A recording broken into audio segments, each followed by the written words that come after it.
So hello everyone, আসসালামু আলাইকুম সবাইকে। ঠিক আছে, তো আমরা যাত্রা শুরু করতে না করতে একটা কাম হয়েছে গা। কিছু নাই আমার চাচা আবার ভালোবাসার চাচা এটা। এক্সপার্ট আমার চাচা মানে কোনো জিনিস নাই করা হয়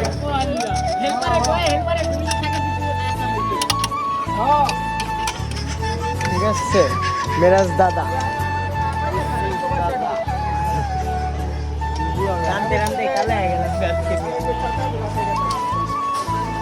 তো এখন মোহন ভাই কি করতেছে আমরা দেখবো ভাইয়া। আমরা প্রস্তুতি নিতে আসছি, সামনে যার বাসা যামু, এর বাসায় যাতে একটা মাইয়া থাকে। আমরা বিরিয়ানি রয়েছিল ছোট ছোট